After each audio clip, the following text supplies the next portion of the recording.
Highlights? Yeah, there's a bunch of highlights today, but I let Coach talk about the highlights of practice. But it was a great day. A lot of young guys making plays. A lot of young guys, playing a lot of different positions.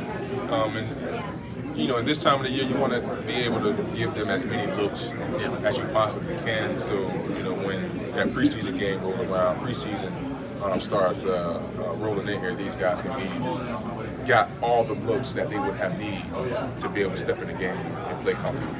Speaking of different positions, I know you said last week when we talked to you, you had really explored the inside stuff and the slot stuff. Much of you guys going down that avenue now that we're further into this thing yet? I had my moments, throughout camp, throughout OTA so far. So, yeah, I know it does. I'm telling you, man, the intensity level is definitely camp type vibes. But I love it because Coach is definitely building that mindset for us right now. But back to your original question, I moved around a little bit throughout practice. So we dibble and dab with the idea.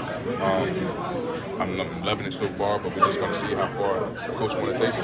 What's challenging about that? I know you've been around the league for a long time, but it's a little different, I guess. Right? Honestly, to me, I feel like the inside guy is the most protected. Because you're closer to the linebacker, you got a midfield safety. So you're basically just playing to your leverage and just funneling the receiver to where you're not covering. So for the most part, just understand where your help is. So for me, it gives me the ability to play even slower on the outside because when you're on the outside, it's you, the numbers, and the receiver. Right, yeah. That's why everybody's an island. Exactly. So I've done that, for the most part of my career, and now moving, around and moving on the inside just helping me play a little bit slower. And I understand the game. I understand coverages. I understand schemes. Now it was just all about putting me there to see how successful I The was. Steelers have liked over the years, but they had Mike Hill for one. 2 years ago, they love the blitz from that different position. That's something that you feel like you're capable of doing. Look forward to doing, trying to get after the quarterback, even depending on the situation. We'll see. The rookies they got on the outside, they making you feel young? Oh yeah, those guys definitely make me feel young, and just trying to keep up with those guys. It's tough, but I'm giving it my shot. I'm giving them my best throw. But these guys are tremendous athletes, big, strong. I told these guys they are the new day and age cornerbacks because this is what NFL GMs and teams are looking for: big, long guys who can run and also who have that physical those physical attributes. And it's definitely fun to have these young guys around because maybe it can help me play 3 more years. They're getting mixed up. Corey and Joey look, the same with helmets on. Right. Do you ever look at them and be like, wait a minute, which one are you? Honestly, on the interception that Corey got, I almost said JP because, like you said, they look just alike. But just to have both of these young, as Coach like to call them, avatar cornerbacks, it's going to be special, man, because these guys, both of them, they want to learn. They want to get as much knowledge that they need to be successful. And when you see young guys like that, you just can't help but pour into them. Patrick, do you think where you end up playing will depend on how fast Porter can develop and earn their trust?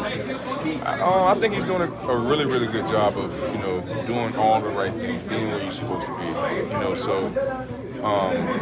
He's getting all the reps, he's getting all the looks that he needs. Coach is making sure that he's more than prepared to get the looks that he needs. Is he working with ones? Yeah, he's working with 1s, 2s, and 3s. So he's getting all the looks that he needs to make sure that he's more than prepared when his number is called. But you can't expect to see him on the field early and quite often. Well, if he's outside, that frees you up to go somewhere else. We'll see. How much does it help to have Corey and JP in there? Learning together, that they come in same age, same build, everything like that. But how much can they kind of help each other through this? They really can. They can help each other a lot throughout this process because it's a long season. Both of these guys are going through it at the same time. So this is a time they can be able to really lean on one another. Really, like, Corey, how's your body feeling this week? What did you do last week? Or what do you think is going to help us feel, better throughout the rest of the season? Because we all know if we want to be what we want to be, it's a 24-week season, 25 including the bye week. So it's a marathon. It's not a race. So guys, the young guys have to understand that early. And once they understand that early and understanding how to take care of their bodies, that's when I feel they can really have a promising career for themselves. Did you have a mentor when you first broke in, or a guy like another fellow rookie? Last one. Yeah, I had two actually guys. I was lucky enough to have a cousin, Brian McFadden. Obviously, I was in high school when he got drafted in 2006 here, so I worked out with him every offseason. So he was probably the number one guy. But then when I got into the league, I had the opportunity to play with Adrian Wilson. So he was a guy who taught me how to practice, taught me how to study, how to handle my day-to-day life and business on and off the field. So that's what I want to be able to do to these young guys, because the game has been so good to me. I want to continue being good to the game by giving back, trying to give the next generation as much knowledge as they need to be successful. Thank you. All right, guys.